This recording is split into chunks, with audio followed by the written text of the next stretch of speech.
지난주 새벽 기도 후에 가끔씩은 기도가 집중이 안 될 때는 이런 생각, 저런 생각이 나올 때가 있습니다.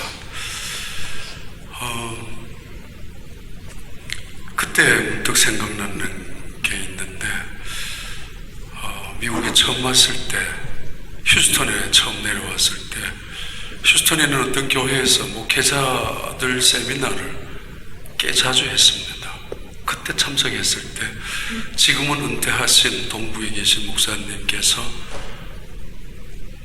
이런 말씀을 하셨습니다. 그 말씀이 저에게는 적어도 몇 년 동안은 미국에 아무도 없는 미국 땅에 와서 시작하면서 힘이 된 말씀입니다. 어쩌면은 그런 표현이 맞을런지 모르지만 운명적인 말씀으로 들려온 적이 있었습니다. 대단히 감동적이었습니다.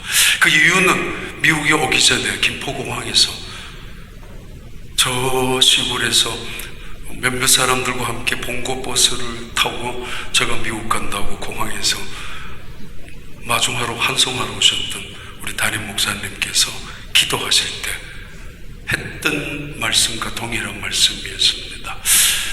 한번 말씀드린 적은 있습니다. 창세기 12장 1절부터 3절까지의 말씀입니다. 여호와께서 아브라함에게 이르시되 너는 너의 고향과 친척과 아비 집을 떠나 내가 네게 보여줄 땅으로 가라.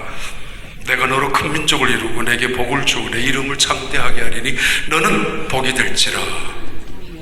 누구든지 너를 축복하는 자에게 내가 복을 내리고 너를 저주하는 자에게 내가 저주하리니 땅의 모든 족속이 너로 말미암아 복을 얻을 것이라 하신지라. 거의 처음 미국 땅에 휴스턴에 있었을 때 이 말씀이 저에게 굉장히 감동으로 큰 운명처럼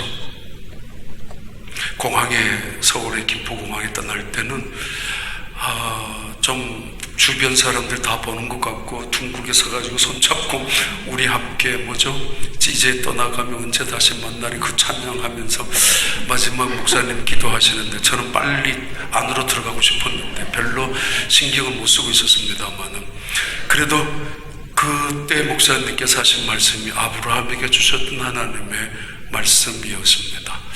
잊어버리고 있다가 별로 신경 못 쓰고 있다가 휴스턴에 있는 어떤 교회 세미나 시간에 그 목사님이 이 말씀하셨습니다.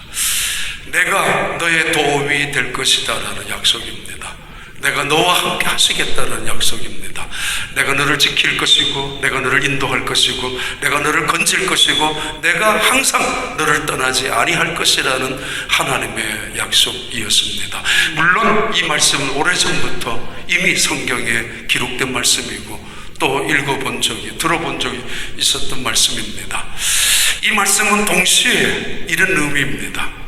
메소포타미아 문명이라는 그때 당시에는 최고의 문화와 문명의 업적을 자랑하는 과학으로 이루어진 그 도시 속에서 나오라고, 떠나가라. 내 고향과 친척 아비 집을 떠나는 것, 이건 그때 당시에는 대단히 위험한 일입니다.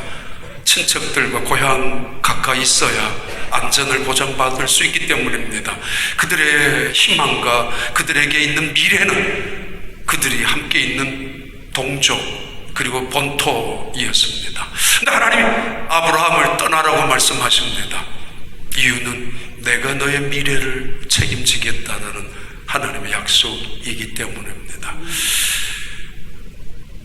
그 메소포타미아라는 문명 안에서는 아이 하나 낳지 못했던 불임 공동체 안에 그러나 하나님은 아브라함을 택하셔서 말씀하십니다.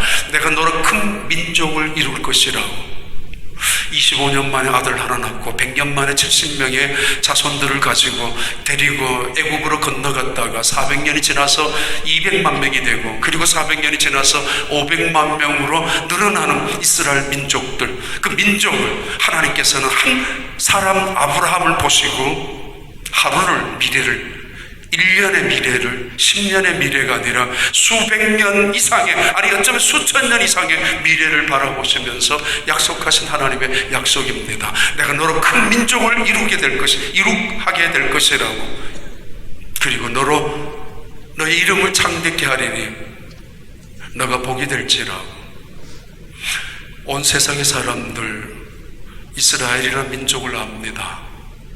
그 사람 싫어하는 민족도 있고 아주 증오하는 그런 나라들도 있습니다. 그러나 이스라엘이라는 유대인을, 그 영향력을, 그들이 가지고 있는 리더십을, 그들이 가지고 있는 세계 문화, 문명, 정치적인 영향력을 업신여기는 사람은 아무도 없습니다. 그들을 싫어하고 증오하는지는 모르지만 그들이 가지고 있는 힘의 능력을 업신여기는 사람은 이 지구상에서 아무도 없습니다. 내가 너로 큰 민족을 이룰 것이며 그리고 너의 이름을 창대케 하리니 누구든지 너를 축복하는 자 내가 그를 축복할 것이며 누구든지 너를 저주하는 자 내가 그들을 저주하리니 땅의 모든 백성이, 모든 민족이 너로 인하여 복을 받게 될 것이라. 창세기 12장 1절부터 3절에 나오는 말씀입니다. 오늘을 보고 내일을 바라보며 그 영원한 미래까지 바라보고 계시는 하나님의 예언 약속입니다. 우리는 2017년을 갈릴리에서 그리고 희망으로 그리고 오늘 미래를 바라보며 예수님과 함께 시작하고 걸어가고 있습니다. 금년 한 해 여러분 어떤 미래가 펼쳐질 거라고 생각하십니까? 그 미래 속에 어떤 일들이 일어날 것이라고 기대하고 있습니까? 아니면 두려워하고 있습니까? 미국에서 특히 휴스턴에서 어떤 미래가 이루어져야 여러분 희망을 있다라고 말할 수 있습니까? 가끔 나는 예수님을 만났다고 말하는 사람들이 있습니다. 가끔 나는 하나님을 인격적으로 만났다라고 말하는 사람들이 있습니다.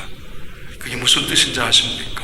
그게 어떤 의미로 나는 예수 그리스도를 이 땅에서 인격적으로 만났다라고 고백하는 증언을 들었다면 그 증언의 의미가, 고백, 간증이 어떤 뜻인지 아십니까? 아니, 여러분은 정말 이 땅에서 예수 그리스도를 인격적으로 만나보신 적이 있습니까? 하나님을 믿는 것과 예수님을 믿는 것과, 그런데 그 하나님을, 예수님을 내가 인격적으로 만났다는 것은 다를 수 있습니다. 오늘 그 본문의 이야기입니다. 예수님을 인격적으로 만나는 사람의 역사적인 무대 이야기 세 번째입니다. 갈릴리, 고리라는 뜻을 갖고 있는 갈릴리. 또 다른 말로는 구약에서는 긴네렛이라고 불려졌던 갈릴리 바다, 하프 모양. 그래서 신약시대도 이 말씀을 게네사렛이라고 부르기도 했습니다.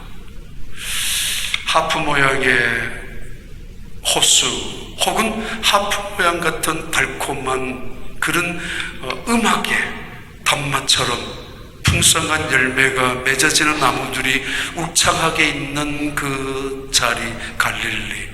그래서 그들은 구약시대 긴네렛이라고 불렀고 신약에서는 게네사렛이라고 불렀던 갈릴리 바다. 어느 날 디베리우스라는 황제가 그 갈릴리 지역을 방문한 적이 있습니다. 그 지역 중에 하나의 도시를 티베리우스라는 동네로 이름을 명명하고 그리고 갈릴리 바다를 구경하고 있다가 한참 이렇게 아름다운 바다 같은 호수가 있는가 감탄하면서 그 바다 이름을, 그 호수 이름을 디베리우스라고, 자기 황제 이름을 따서 디베라라고 부르라고 전설 가운데 나오는 이야기이기도 합니다. 흔히 말하는 이 갈릴리 바다는 풍요의 정원이라고 불려지기도 합니다. 그래서 정원 중에 정원 중에 왕자라고 불려지기도 합니다. 생명이 꿈틀거리고 아름다운 것이 용솟음치는 그런 갈릴리 바다. 그 동네 갈릴리 호수를 중심해서 적어도 9개의 동네가 모여 살았던, 한 동네에 15,000명 가까이 살았던 동네를 판단한다면 적어도 12만 명 이상이나 갈릴리 호수라는 이 작은 바다 같은 호수를 중심해서 살아가는 사람들이 있었던 동네가 갈릴리, 바로 그 지역입니다. 다시 말합니다. 갈릴리 호수는 13마일, 15마일 정도 길이가, 폭은 6마일에서 7마일 정도 폭이, 깊이는 26m가 평균 수심입니다. 누구나 쉽게 수용할 수 없는 깊은 호수였습니다.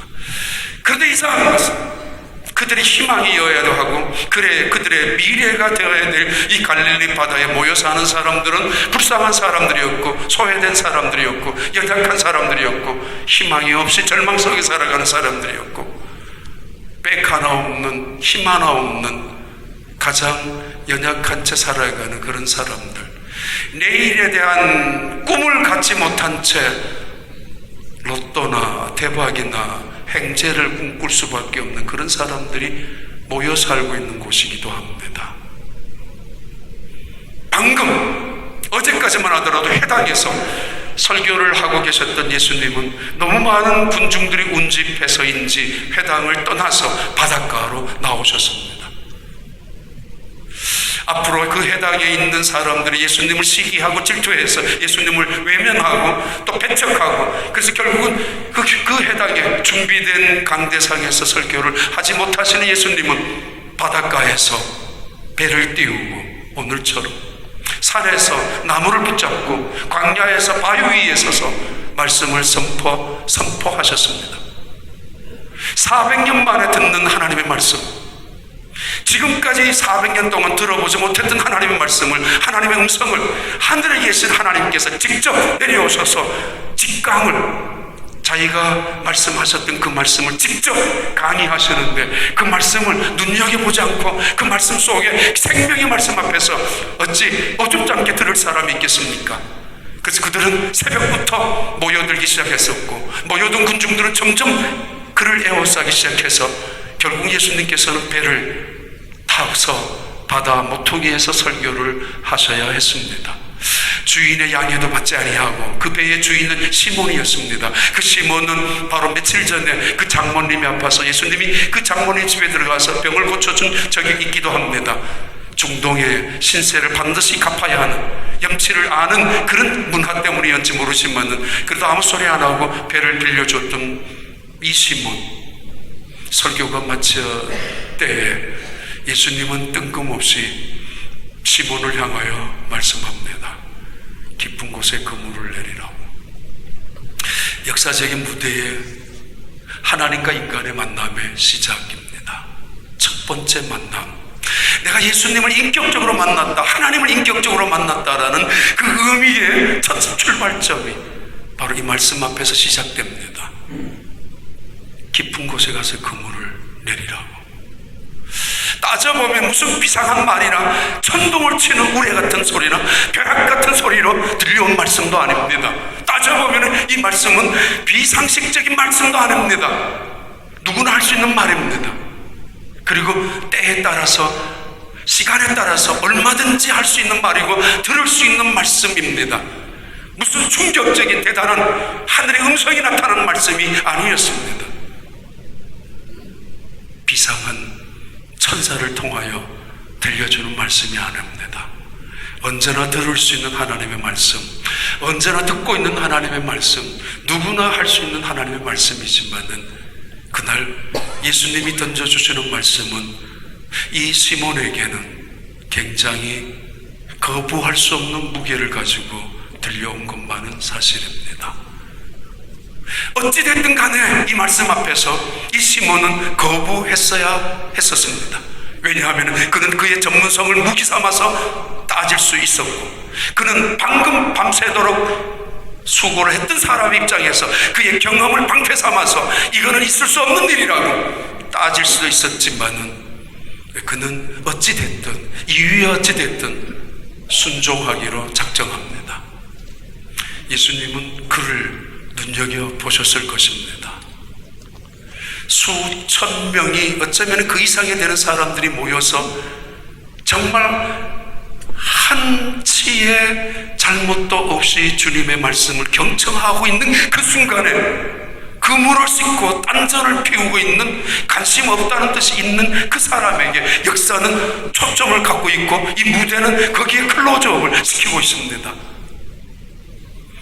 빈배를 몰고 들어온 한 사람, 그리고 그의 동료들, 빈 그물을 허탈한 심정으로 싣고 있는 한 사람, 그리고 몇몇의 동료들, 역사의 초점 하나님의 관심은 어쩌면 그들에게 있었던가 봅니다. 그 대표적인 사람이 시몬이었습니다. 아픔을 끌어안고 이제 집으로 들어가야 되는, 빈손을 가지고 들어가야 되는 실패자의 모습으로 실망과 상처를 끌어안고 들어가야 되는 한 사람, 그에게 예수님께서 하신 말씀입니다. 누가복음 5장 우리 한번 보겠습니다. 같이 읽습니다. 3절부터. 예수께서 한 배에 오르시니 그 배는 시몬의 배라. 육지에서 조금 떼기를 정하시고 앉으사 배에서 무리를 가르치시더니, 그리고 깊은 데로 가서 그물을 내려 고기를 잡으라. 5절에 시몬이 대답하여 이르되 선생님, 우리들이 밤이 새도록 수고하였으되 잡은 것이 없지만 말씀에 의지하여 그물을 내리이다 하고 됐습니다. 지금 예수님은 한마디만 하십니다. 깊은 곳에 가서 그물을 내려 고기를 잡으라고. 이 말씀을 하시려면 적어도 몇 가지가 전제가 되어야 됩니다. 시몬, 내가 너 배를 빌려 타서 이렇게 했는데 고맙다고. 그래서 내가 너 신세를 갚기 위해서 너 하나 가르쳐 줄 텐데 저쪽에 가면은 고기가 많이 있어 지금. 이런 설명이라도 해야 될 텐데, 분명히 너가 나의 이 명령에 순종하고 충성을 서약한다면 너 인생의 장밋빛 같은 미래가 펼쳐질 것이고, 너가 가게의 그 빛을 청산하게 될 것이고, 너의 가정에 가장으로서 책임을 부양하게 될 것이고, 이런 설명이나 이런 어떤 설득을 했어야 옳았습니다마는 예수님은 아무 말씀도 하지 않습니다. 그리고 그냥 말씀하십니다. 깊은 곳에 그물을 내리라고. 설명을 한들 이해가 되겠습니까? 설득을 한들 그 고집이 알아듣겠습니까? 우리가 보여달라고, 그러면 내가 믿겠다고, 설명해달라고, 내가 그러면 이해하겠다고. 아니, 내 눈으로 이 지구를 본 적이 있습니까? 언제부터 보기 시작했습니까? 이 지구가 둥글다는 거 언제부터 누구 때문에 알게 되었습니까? 이 지구가, 둥근 지구가 태양을 중심해서 하루에 한 바퀴씩 돌면서 1년에 한 바퀴씩 돈다는 것을 도대체 어떻게, 누가 알았습니까? 아니, 누가 만들었습니까? 어떻게 이해를 시켜야 인정을 할 수 있고, 어떻게 설명해야 믿을 수가 있겠습니까? 하늘을 봐라, 그 내가 만들었어. 별을 봐, 그 내가 만들었어. 나 믿어야 돼. 충분하지 않습니까? 기독교 역사는 그렇게 시작합니다. 하나님이 말씀으로 빛이 있으라 하시니 빛이 있었다고. 그 말씀이 어떻게 에너지가 되고 그 말씀이 어떻게 능력이 될 것인가, 또는 이 기록된 하나님의 말씀이 어떻게 생명의 능력이 나타나는가. 오늘의 과학은, 어줍잖은 과학도 사실은 표현이 이상하지만은 말로도 소리로도 창문을 열고 소리로도 말로도 스마트폰을 사용하고, 아니면 글자가 나오는 인터넷을 찍기만 해도, 클릭만 하면 그 글자가 온 세상에 정보를 한순간에 다 제공해주는 그런 세상에 살아갑니다. 인간의 지혜가, 인간의 지식을 가지고도, 소리를 가지고, 어떤 힘을 가지고 전기 스위치를 연결해야만 이루어지는 것이 아니라, 사람이 어떤 힘을, 물리적인 힘을 가해야 어떤 능력이 나타나는 것이 아니라, 글자를 쳤는데, 글자를 찍었는데 그 글자 속에 수많은 가지가 나타나옵니다. 인간이 그렇게 할 수 있는데 하나님의 말씀이 어떻게 생명이 아니겠습니까? 천지를 창조하신 하나님께서. 그 말씀, 깊은 데 가서 그물을 내리라, 설명하거나 설득하지 않습니다. 하려고 노력하지도 않습니다. 다시 말합니다. 그렇게 한들 우리의 완악한 고집이 이해하겠다고, 무릎을 꿇고 맞다고 동의하겠습니까? 아니면 우리의 이해, 우리의 지성이 도대체 어떻게 하나님의 지혜를 따라갈 수가 있겠다고 하나님의 설득을 믿을 수가 있겠습니까? 그냥 예수님 한마디 하십니다. 깊은 데 가서 그물을 내리라. 그렇습니다. 이 위에 어찌되었든 수만 가지에 따질 수 있는 조목조목, 그러나 이 시몬이라는 이 사람의 장점, C.S. 루이스의 평가대로 그는 틀림없이 기독교인의 핵심적인 자질을 지니고 있었고, 그 핵심적인 자질을 보고 예수님은 그를 제자로 픽업했다고 맞습니다. 핵심적인 요소가 겸손과 순종입니다. 선생님, 그런데요, 이거는 이렇게 했으면 어떻게 한마디 할 수 있고, 그런데요, 내가 그물을 들고 나가긴 나가겠습니다만은 여기서 하겠습니다 라고 자기 생각을 또 한 번 할 수 있습니다. 예수님은 아무 소리 안 했을 거예요. 해보라고. 그런데 베드로는 밤이 새도록 그물을 내렸지만은 빈손입니다. 이민자의 삶 속에서 우리는 밤이 맞도록 수고한 사람들 오래전부터 많이 있을 것입니다.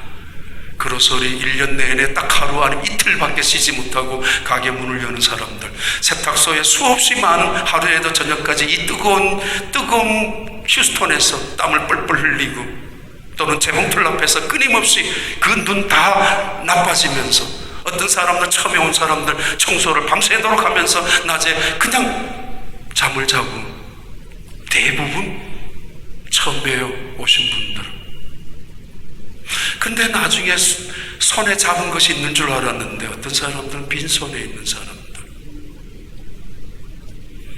주님께서 말씀합니다. 깊은 곳에 그물을 내리라고. 밤이 맞도록 수고하였지만 잡은 것은 하나 없습니다. 그러나 말씀에 의지하여 제자들, 다른 예루살렘에 있는 사람들과는 내세울 거 없는 사람들이지만은 예수님께서 그 제자들을 갈릴리에서 굳이 택한 이유가, 적어도 10명이나 되는 그 제자들을 택한 이유가 있다면은, 때로는 자기의 생각이 안 맞았다 할지라도 결국은 순종하는 자리로 갔던 그 제자들, 때로는 자기 생각이 더 옳다라고 느껴질 때도 없지 않아 있었겠지만은, 그러나 그분의 말씀 앞에서 예라고 순종하며 나아갔던 그 사람들. 예수님께서는 아무나 제자를 부른 것은 아니었습니다. 예수님은 아무나에게, 그 많은 사람들 중에 눈길을 돌리면서 그 애를 향하여 그냥 신세 갚으려고 깊은 곳에 그물을 내리라고 하신 것도 결코 아니었을 것입니다. 내가 너에게 한마디 할 텐데 그물을 내려봐. 너의 인생의 대박이 이루어질 거야. 넌 로또를 당첨하게 될 거야. 그렇게 말씀하지 않았습니다. 깊은 곳에 그물을 내리라.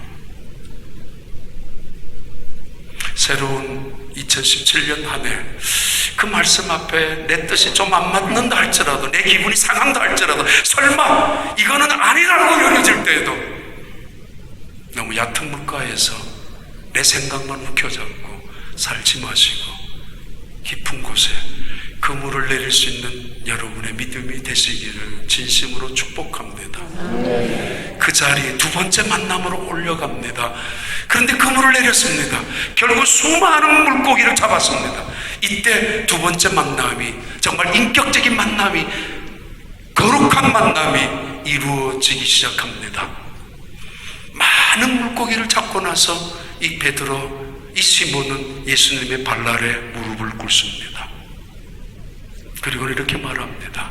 주님, 나를 떠나세요. 나는 죄인입니다. 지금 엄청난 물고기의 양을 잡았습니다. 머리 빠른 사람들 개살이 빨리 돌아갈 것입니다.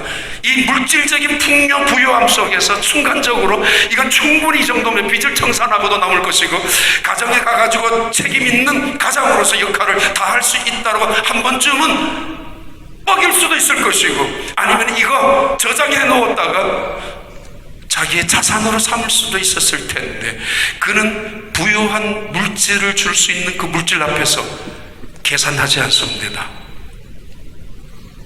그 육적인 문제 앞에서 영적인 문제로 승화, 발전시키고, 물질적인 문제 앞에서 믿음, 영혼의 문제로 이겨나갑니다. 극복해 나갑니다. 전환시켜 나갑니다. 어떤 사람들은 돈만 가지면은 하나님 떠나는 사람들, 물론 입으로는 하나님 감사합니다라고 말하고, 때로는 성공과 지위를 누리면서 때로는 하나님을 없인 여기는 사람들, 그 부요, 그것이 미래인 줄 알고, 그 성공, 그 물고기, 그것이 미래의 희망인 줄 알고, 그것만 있으면 다 되는 줄 알고 그렇게 떠나는 사람들도 있습니다.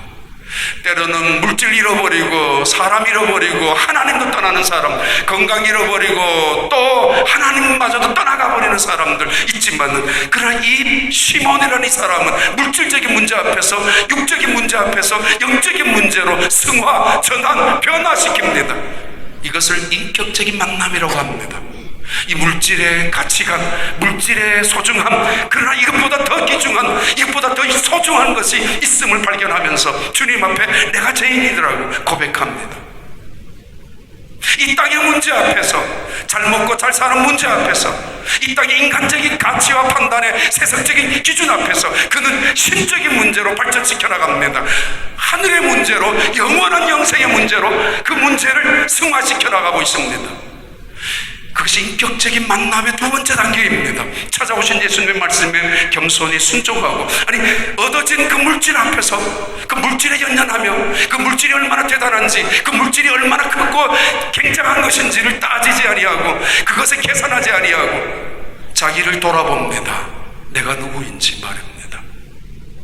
그리고 내 앞에 말씀하셨던 그 예수님 도대체 어떤 분인지를 바라보기 시작합니다.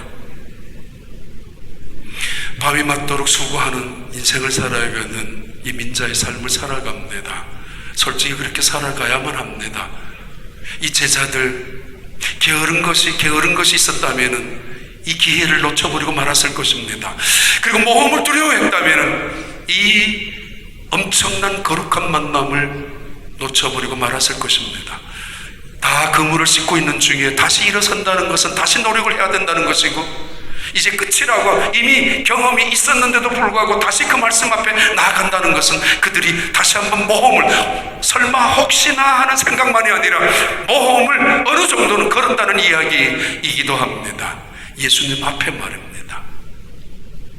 믿음을 가진 사람들이 모험을 두려워한다면 그건 손에 넣을 수도 있는 황금을 얻을 수 없는 사람, 불행한 사람, 불쌍한 사람이라고 섹스피어가 이야기합니다. 믿음은 모험이라고.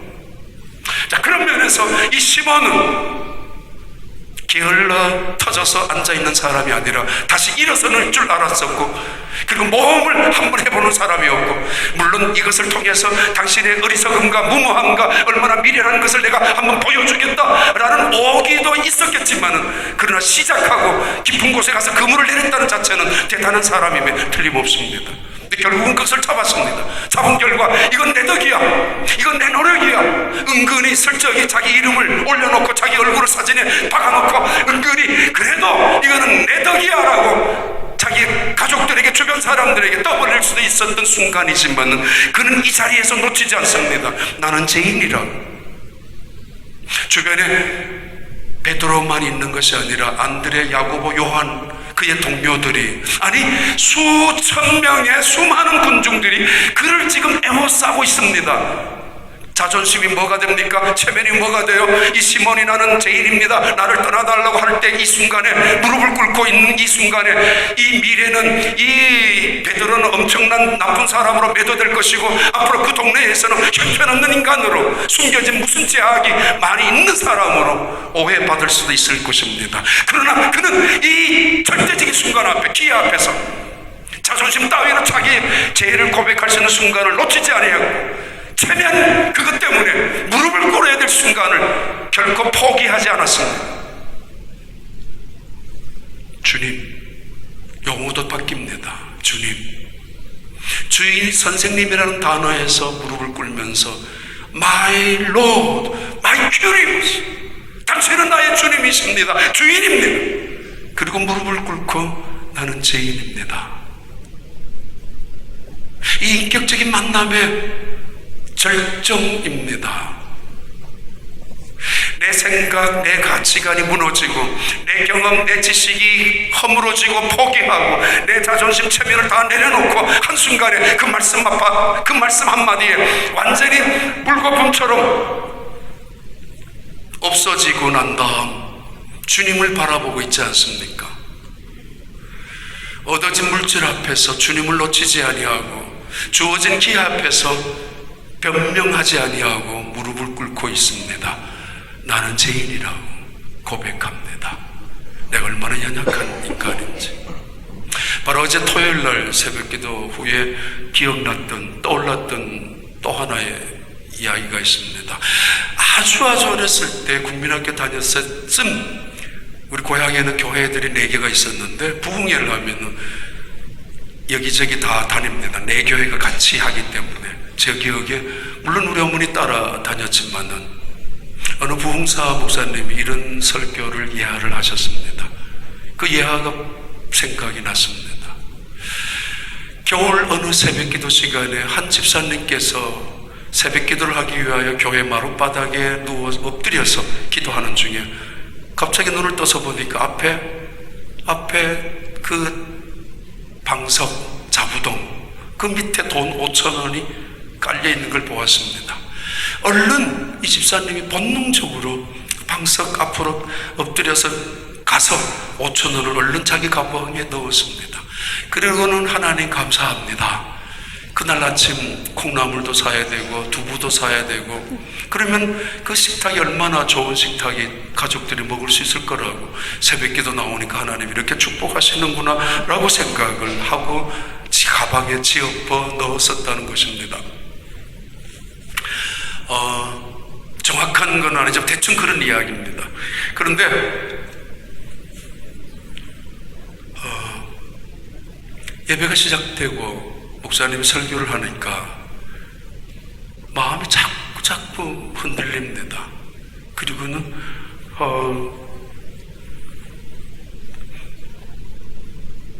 가슴이 양심이 가책이 이루어집니다.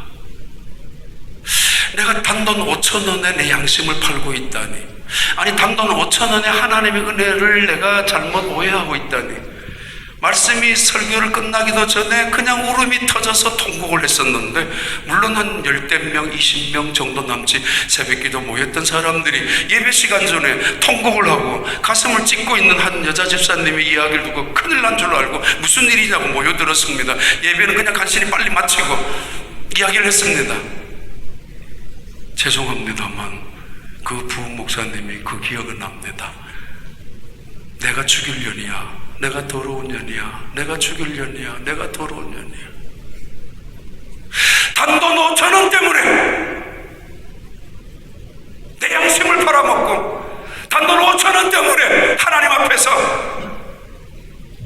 하나님의 은혜를 우습게 여겼다. 내가 죄인이라고. 그 말을 듣고 그 주변에 있었던 사람들이 이 여자 그럼 그렇지 당신은 도둑이야, 그럼 그렇지 당신은 웃기는 여자야, 비웃고 조롱하고 나중에 이 여자 깔보고 따돌린 교회가 아니라 그 교회는 그 한 여인의 여자 집사님의 고백 때문에 아름다운 부흥의 역사가, 성령의 역사가 새벽마다 이루어졌었다라는 이야기를 기억을 했습니다. 인격적인 만남이란 찾아오신 깊은 곳에 그물을 내리라는 주님의 말씀 앞에 순종하고, 그 말씀 앞에 때로는 실패하고 그 말씀 앞에 때로는 성공했다 할지라도 실패와 성공에 관계없이 주님이 누구인가를 깨닫게 되고 내 인생 속에 찾아오셔서 깊은 곳에 그물을 내리라고 말씀하신 그분이 어떤 분인지를 내가 알게 되며 도대체 그 앞에서 내가 저울질하고 그로 인하여 순간적인 욕심을 통하여 손짓하면서 다른 사람들 내 고기 못 뺏어가도록, 다른 사람도 알지 못하도록, 때로는 내 체면이나 자존심 순간적으로 커버하려고 손짓했던 자기의 이 인간의 연약한, 아니 인간의 시기심, 그런 모습 앞에서 인간이 얼마나 부족한지 못난 존재인지를 깨달았던 이 시몬, 나는 죄인입니다. 본질적으로 죄인이지만은 불과 방금 일어났던 일들 속에서도 나는 정말 부족하기 짝이 없는 죄인입니다. 당신이 내 인생의 주인이십니다. 당신 같은 분은 나에게 도저히 함께 할 수 없는, 나는 더러운 사람입니다. 나는 정말 추한 인간입니다. 나를 떠나주세요. 그 시간을 놓치지 않았습니다. 그 자리, 땅의 문제를 하늘의 문제로, 물질적인 문제를 영원한 문제로 승화시켜 나가는 인격적인 만남, 예수님의 만남. 예수님을 주인으로 고백하고 나의 구주로 내 인생의 주인으로 섬기면서 내 왕으로 섬기면서도 내 인생의 가치관, 내 생각, 내 경험 언제나 그것을 오히려 앞장 세우고 있다면 아직은 인격적인 만남을 갖지 못한 사람들일 수 있습니다. 한순간에 무너뜨리고 물질보다 더 소중한 것이, 내 체면 따위보다 더 중요한 것이, 이 땅의 문제보다가 썩어질 이 땅의 어떤 것보다가도 더 영원한 어떤 것이 있는 것을 고백하며 그것을 바라보며 예수님을 향하여 무릎을 꿇었던 시몬의 고백, 역사적인 고백입니다. 그리고 온 인류가 주를 향하여 무릎 꿇으면서 고백해야 되는 고백입니다. 내 속에 얼마나 나의 추함이, 더러움이, 악함이, 교만이, 시기가 있다는 사실을 하나님이 어찌되든 말든, 교회가 어찌되든 말든, 나만 사람들한테 좋은 사람만 되면 되는 사람들,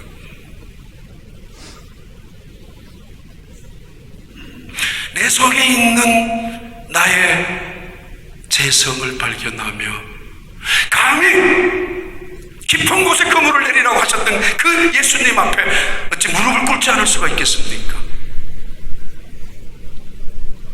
마지막 만남의 인격적인 만남이라는 것은 세 번째 단계에 올라갑니다. 자, 누가복음 5장 6절부터 우리 8절 한번 읽고 지나갑니다. 6절부터 누가복음 5장 같이 읽습니다. 그렇게 하니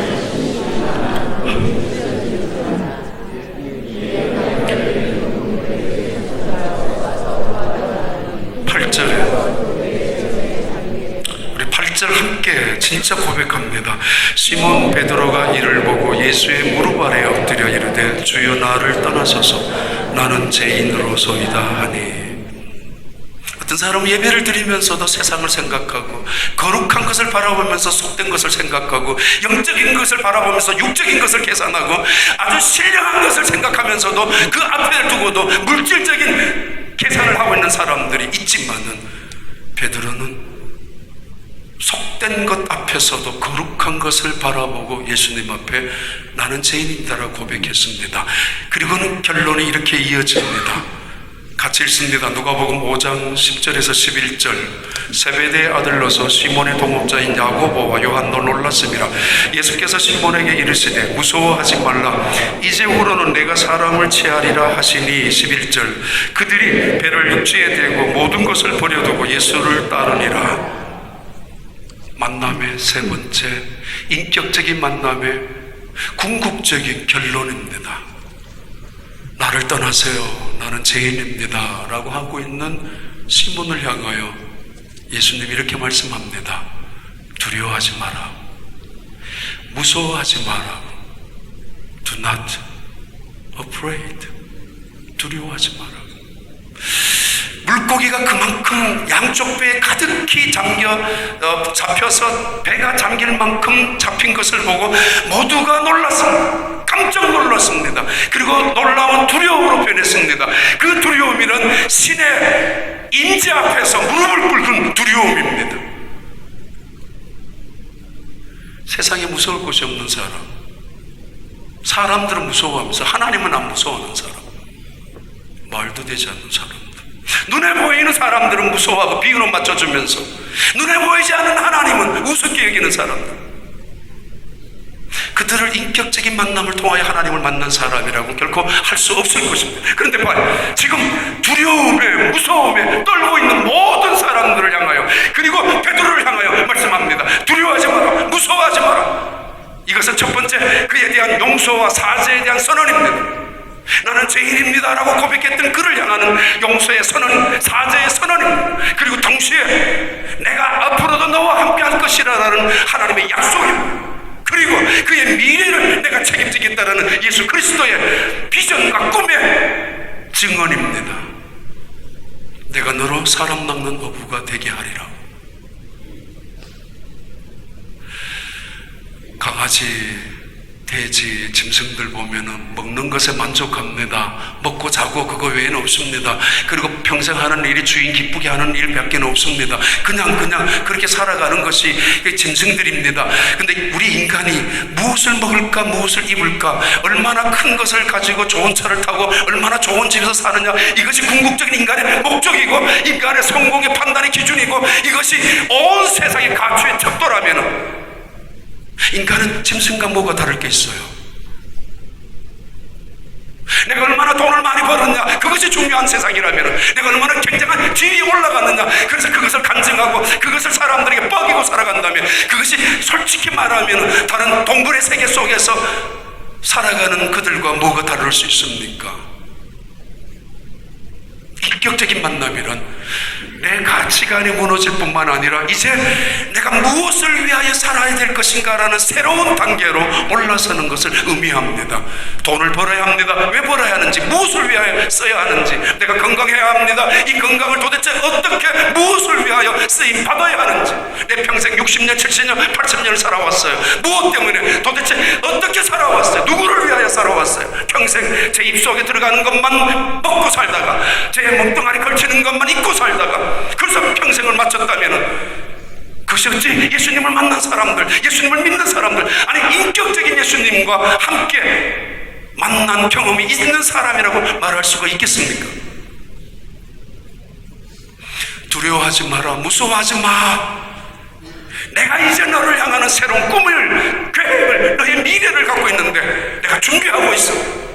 어줍지 않게 그물을 싣고 있는, 실패를 연속하고 아픔을 당하고 있는, 아니 무식한 어부, 갈릴리 촌사람, 시골 이 구석에 처박혀있는 이 사람을 향하여 하나님이 미래를 이야기합니다. 미래를 약속합니다. 아무도 그를 주목하지 않았지만은 다윗, 그를 향한 하나님의 계획이, 그를 향한 하나님의 놀라운 꿈이 있었지 않습니까? 아브라함에도 마찬가지였습니다. 그 미래, 이 시몬의 이름은 반석이라는 베드로라는 이름으로 변하게 되고, 이 반석 위에 교회를 세울 것이라는 예수님의 미래에 대한 예언이 다시 계속되고, 이 예언은 이 베드로에게 너가 젊었을 때는 스스로 띠를 띠고 아무 곳이나 다녔지만 이제는 나이가 들면은 너는 성령께서 너에게 띠를 띄워서 너가 원하지 않는 곳을 가게 될 것이야 예언하기도 했습니다. 그는 그 예언대로 초대교회의 지도자가 되었고, 초대교회의 성전 미문에 앉아 있었던 안진뱅이를 일으켰던 기적을 일으켰었고, 그의 설교로 3,000명, 5,000명, 7,000명을 해결시켜 주었던 사람이었습니다. 예수님은 이 시몬의 미래를 보고 계십니다. 난 너의 내일만이 아니라 미래를 보고 있는데 너가 살아남는 어부가 될 것이야. 아니 너가 그 많은 사람들을 나에게로 인도하는 인도자가 될 것이고, 그들을 일으킬 것이고, 그들을 위로할 것이고, 그들을 여호와 곁으로 돌아오게 할 것이라고 예언하고 있습니다. 왜, 무엇 때문에 살아갑니까? 인격적인 만남이라는 결국 이것을 말합니다. 찾아오신 예수님 앞에 순종하고, 순종한 그 결과에 그 엄청난 물질 앞에서도 무릎을 꿇고, 그리고는 예수님이 하시는 말씀, 너는 이제 내가 사람 낚는 어부가 되게 하리라고. 우리 어쩌다가 미국까지 와서 살고 있습니까? 여러분 어쩌다가 휴스턴까지 와서 살고 있습니까? 무엇 때문에 여러분 건강이 필요하고, 무엇 때문에 물질이 필요하고, 2017년 새로운 한 해 여러분이 갖고 있는 희망이 무엇입니까? 왜 그것을 희망으로 붙잡고 있습니까? 무엇을 위하여? 좋은 차를 바꾸고 싶습니까? 좀 큰 집에 좋은 집으로 이사를 가고 싶습니까? 아니면 좋은 직장으로, 아니면 정말 내 자식만큼은 괜찮은 학교에 괜찮은 배우자를 만나서 결혼시키고 싶으십니까? 왜요? 내가 너로 사람 낚는 어부가 되게 하리라. 이 말씀의 의미를 아십니까? 그 베드로의 미래, 그 미래는 하나님의 축복으로, 하나님의 영광으로 가득 채워지는 미래입니다. 2017년 새로운 한 해, 여러분의 이 미래, 예수님과 함께 걸어가는 축복 축복된 한 해. 그래서 예수님께서 걸음걸음마다 기적 같은 은혜를 베풀어 주시고 놀라운 하나님이 지켜주시고 인도하시는 손길 속에서 하나님의 영광을 다른 사람들에게 증거하고 그 은혜를 나누며 살아가는 여러분의 건강, 재능, 물질, 심지어 실패마저 아픔마저 되기를 진심으로 주님의 이름으로 축복합니다.